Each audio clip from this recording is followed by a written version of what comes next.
अस्सलामुअलैकुम everybody, welcome to the सभी मदी पॉडकास्ट। और आज की पॉडकास्ट में हमारे साथ एक और बड़े ख़ास मेहमान मौजूद हैं। He is an ex chief officer in merchant navy. He has been in rescue 1122 और इनकी स्पिरिचुअलिटी और सूफीज़म में बहुत इन डेप्थ नॉलेज है। और आज हम इनसे बड़े मज़े की गुफ्तगू करेंगे। So please welcome mister Noman Noor sahab. Sir, thank you very much. Welcome to the show. कैसे हैं आप? आप कैसे हैं? मैं बिल्कुल ठीक ठाक। बड़े मुंतज़र थे हम आपके, थैंक यू वेरी मच। और आज आप आ ही गए। तो बताइए, 2001 में एक बुक आई थी, एकार्ट टोले ने लिखी थी, द पावर ऑफ नाउ। बहुत सुपर हिट हुई थी और तहलका मचा दिया था उस बुक ने। तो उसके बारे में थोड़ा बताएं, क्या थी वो बुक, किस बारे में, द पावर ऑफ नाउ, कितना इम्पोर्टेंट है ये मौजू? बेसिकली जी ये जो बुक है ना, इट्स अगर इसको कहा जाए कि it's not a part of literature thing. Basically spirituality को अगर आप प्रैक्टिकली अगर कुछ करना चाहें और उसको अंडरस्टैंड करना चाहें तो इससे ज़्यादा सिंपलेस्ट कोई तरीका नहीं है। बेसिकली स्पिरिचुअलिटी में जो चीज़ मेन है, power of now means present अभी, और लम्हा मौजूद, जो प्रेजेंट है इसमें मौजूदा वक्त जी। अब जो प्रेजेंट नहीं, इट्स नॉट अ वक्त, it is a state, it is a state of mind कि you have to be in present. आपको प्रेजेंट होना है अपने प्रेजेंट सिचुएशन के ऊपर। द प्रॉब्लम इज़, ये बुक ने जो चीज़ मेरे ख्याल से जो बहुत क्लियरली लिखी, बहुत सारे सूफीज़ और religious scholars, yogis and all those, उन्होंने बहुत इस पर वर्क किया पहले, और वो मुख्तलिफ तरीके बनाते रहे, योगा बनाया, मेडिटेशन बनी, और वो चीज़ें, all that thing was actually designed to bring a human being, जो भी इंसान है, उसको प्रेजेंस में लाने के लिए। अच्छा, कि प्रेजेंट में आना है आपने, प्रेजेंट मोमेंट में। अब प्रॉब्लम क्या है कि हमारा जो जो जो प्रेजेंट मोमेंट में जो इशू आ जाता है वो यही होता है, और जो इस बुक में एड्रेस हुआ है कि वी नेवर लुक इनसाइड। अब क्योंकि ये एक जो इसकी टर्म्स हैं वो प्रैक्टिकली अगर आप देखें तो वो इस वर्ल्ड के लॉज से रिलेटेड नहीं है, उसकी डायमेंशंस और हैं। तो उसको अंडरस्टैंड करने के लिए you can't have straight definitions, आपको कुछ आइडियाज़ लगाने पड़ेंगे कि how to work it out. इन्होंने क्या किया है कि इन्होंने इसको बड़ा सिंपल वे में लिखा है, और उसका मैं अगर इस बुक को करना चाहूँ तो you can speak for hours, घंटे घंटे आप बात कर सकते हैं इस पर, पूरी एक सीरीज़ बन सकती है। लेकिन मैं इसको बेसिकली बताना चाहता हूँ बुक क्या करेगी। बेसिकली जो उनका एकार्ट टोले का जो कॉन्सेप्ट है वो ये कहता है कि हम हर वक्त अपने इर्द गिर्द के जो माहौल है उसके साथ हम होते हैं, लेकिन we are not really present. और हमारा जो माइंड है वो हर वक्त किसी ना किसी सोच में, आइदर इन प्रेजेंट टेंस और इन फ्यूचर, वो किसी जगह पे रखता है, या पास्ट में, या फ्यूचर में। अब मामला ये है कि अगर आप अपनी स्टोरी को देखें, अपने आप को देखें, तो ज़्यादातर वो पास्ट को देखेगा और उसके मुताबिक वो फ्यूचर की प्रेडिक्शंस करेगा।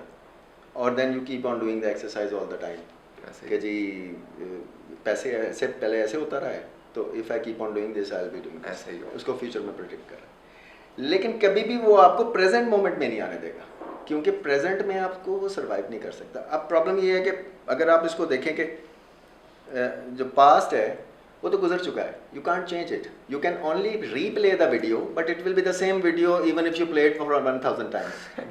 Exactly the place where you can change anything is this moment right now, where I raise my finger, where I do it, and this is the place जहाँ पे ये वो पॉइंट है जिस पे हम काम कर रहे हैं। अमल की दुनिया जो है वो, this is just this second. अब करता क्या है माइंड कि इस टाइम पे वो आपको पास्ट में ले गया, ठीक है। इफ़ यू से कि if I ask you who you are, तो यू से कि आई एम मदी, मैं फ़लानी जगह पैदा हुआ, मैं इस तरह बड़ा हुआ और मैंने ये किया और वो सारा कुछ अचीव किया जो लाइफ में मैंने करना था, और वो एक स्टोरी सुना देते हैं आपको भी। एवरीबॉडी हैज़ अ स्टोरी, जो अभी थोड़ी देर पहले भी हम बात कर रहे थे। तो वो जो स्टोरी सुनाने वाला बंदा है ना, दैट इज़ योर माइंड, लेकिन that is not exactly who you are, you are a spiritual being.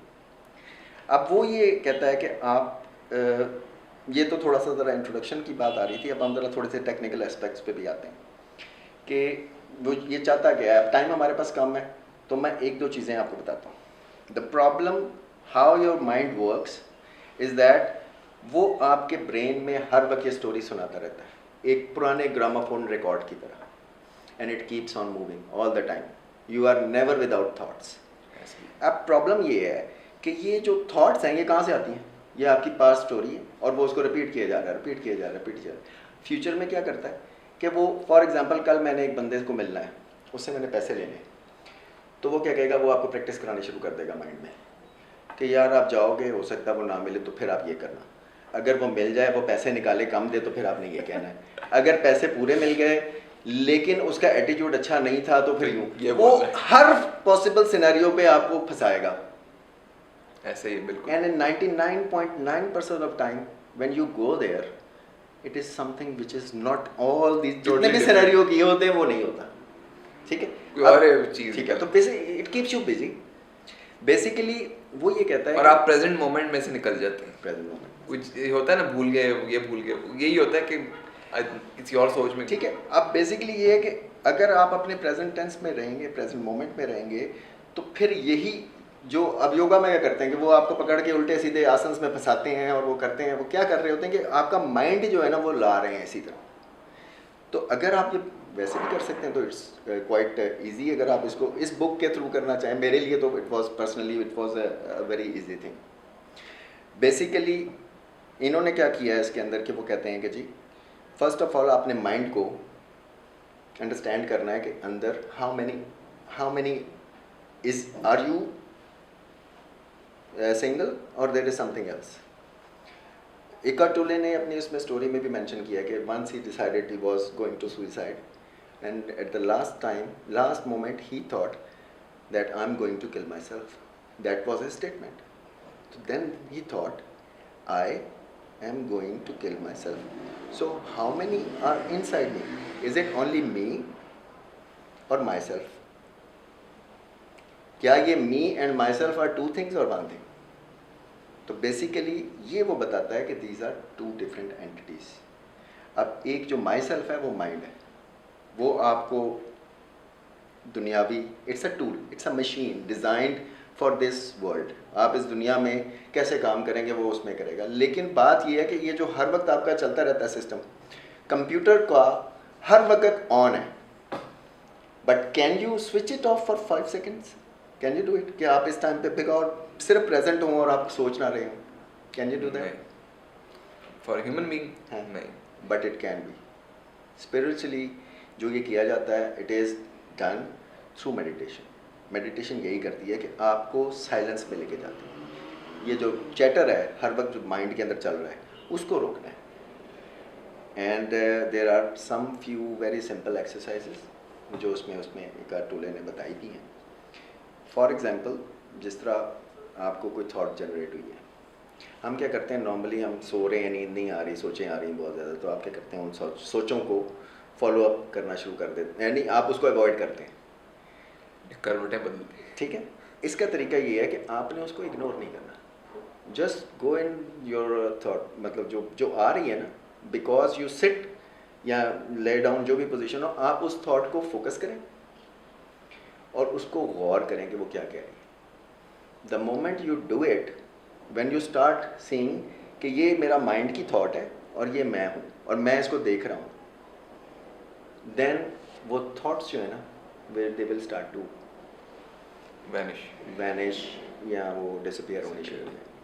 और इसकी थोड़ी सी एक्सरसाइज है, अगर किसी को फ्यूचर में मौका मिला तो मैं आपके साथ इसकी एक्सरसाइज भी एक आधी करूँगा कि हाउ टू डू इट।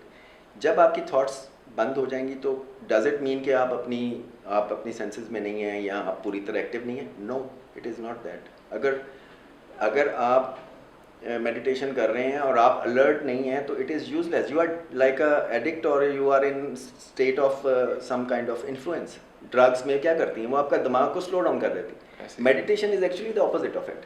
अच्छा, वो आप पूरी तरह अलर्ट होते हैं because you are in the present, you know what is your in your surroundings and what is happening inside you. तो उसकी एक्सप्लोरेशन तभी हो सकती है कि उसका पहला स्टेप आप अचीव करें कि stop this machine chatter, this chatter. और वो मैं आपको इंशाल्लाह फ्यूचर में इसके ऊपर और डिस्कस करूँगा। इसके अलावा बाकी तो खैर अब डिस्कशन बहुत लंबी भी हो सकती है, और अगर आपके कोई क्वेश्चंस हैं तो मैं और इसमें ये कहा हुआ है कि जो थॉट्स हैं वो अब बस आती जाती हैं। इसको कहते हैं, वो कहते हैं इसको कंपल्सिव थिंकिंग। बेसिकली वो ये कहता है कि जो थॉट्स है ना वो एक एंटिटी है, वो एक पूरी आपकी स्टोरी सुनाती है कि जी नुमान नूर इज़ लाइक दिस, मदी इज़ लाइक दिस, एंड ये पूरा इमेज है, और वो उसको फीड करती रहती हैं हर वक्त थॉट्स, और आप उसके साथ आइडेंटिफाई कर लेते हैं कि ये मैं हूँ। You, this is not you, this is the image which our mind creates. देखिए ना, आप अपने आप को देख सकते हैं बगैर शीशे के? नहीं देख सकते ना, किसी हेल्प के बगैर नहीं ना देख सकते। लेकिन अगर आप अपनी थॉट्स को देख सकते हैं तो इसका मतलब you are not your thoughts, आप उस इमेज को देख रहे हैं ना।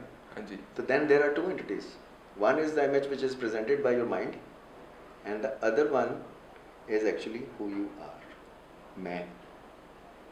वो अंदर है जी, जिसको आप देख नहीं सकते। हमारे स्पिरिचुअली में जिसको ये माइंड कहता है, एक्चुअली वो आपका नफ्स है। नफ्स। तो बेसिकली अल्लाह ताला फरमाता है कि जिसने अपने नफ्स को पहचान लिया उसने अपने रब को पहचान लिया। तो नफ्स basically is the mind, is your mind. अच्छा। तो बेसिकली ये क्वेश्चन ये नहीं बनता कि जो आपने अपने माइंड को जिसने अपने नफ्स को पहचान लिया उसने अपने रब को पहचान लिया, यानी कि आपने ये नहीं है कि जो नफ्स है वो कोई बुरी चीज़ है, वो ऐसी है।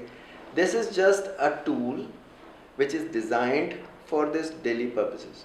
यानी कि एक टूल भी इसमें यही कहता है कि ये क्रॉसवर्ड पजल सॉल्व कर लेगा, ये एटम बम बना लेंगे आप इससे, ये सारा कुछ कर लेंगे। ये दुनियावी कामों के लिए ज़रूर है, लेकिन आपकी स्पिरिचुअल प्रोग्रेशन के लिए, अपनी अंडरस्टैंडिंग के लिए इसका कोई काम नहीं है। और इसी वजह से जब आप प्रेजेंट मोमेंट में आते हैं तो फिर आप देखते हैं कि this is where the working state is, past is gone, वो एक जितनी बार भी प्ले होगी वो सेम वीडियो रहेगी। Future is the projection with reference to the past. ठीक है। पास्ट की बेसिस के ऊपर आप फ्यूचर में प्रोडक्शन करें, जो चेंजेस है वो इधर है इसमें, और वो हम नहीं होते हैं। हम कभी पास्ट में होते हैं, कभी फ्यूचर में होते हैं, और इस तरह जंपिंग कर रहे होते हैं सारा दिन बंदर की तरह, इधर से उधर छलांगे मार रहे हैं, और वो आपको प्रेजेंट में नहीं आने देता। तो इसके लिए बेहतर ये है कि आप इसके ऊपर गौर करें और try to have to understand that we need to quiet our mind.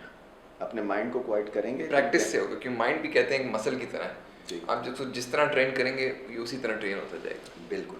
और अपने नफ्स पे काबू पाना जिसे हम कहते हैं, वो भी यही चीज़ है। अब उसको मारा नहीं जाता, उसको काबू किया जाता है। तो फिर मतलब आप अपने माइंड को ऑर्डर दें कि भाई come into the present. It is like, इसको सिंपल वे में ये समझता हूँ, इट इज़ लाइक जो मर्चेंट नेवी में शिप्स में होता है, गाड़ियों में भी आजकल आ रहे हैं, इट्स लाइक ऑटो पायलट। हमने अपना पूरी बॉडी और पूरा निज़ाम जो है ना ऑटो पायलट पे डाला हुआ है, और हम इस हद तक रिलैक्स हैं कि ऑटो पायलट ही सब कुछ किए जा रहा है। गाड़ी में बैठते हैं ना, आप गियर लगा रहे हैं, आप सोच के नहीं लगा रहे होते, ठीक है, ऑटो पायलट चल रहा होता है, और गाड़ी खुद भी ऑटो पायलट पे चल रही है, आप भी चल रहे हैं, ठीक है। हमने अपनी बॉडी को ऑटो पायलट पे डाले रखा है हर वक्त। We have never take the control of ourselves, we have never taken that thing, we never thought कि हमें इसको कंट्रोल को लेना है। the thing is that's what we have to do। उसको ऑटो पायलट से उतारेंगे, उसको उसकी औकात पे रखेंगे। आप कभी भी पॉज या ऑफ का बटन दबाने के बारे में सोचें। सही, बहुत मज़ा आया नुमान साहब। इंशाल्लाह will see you again in the next podcast. अपना ख्याल रखिएगा। अल्लाह हाफिज़। Thank you very much. अस्सलाम वालेकुम।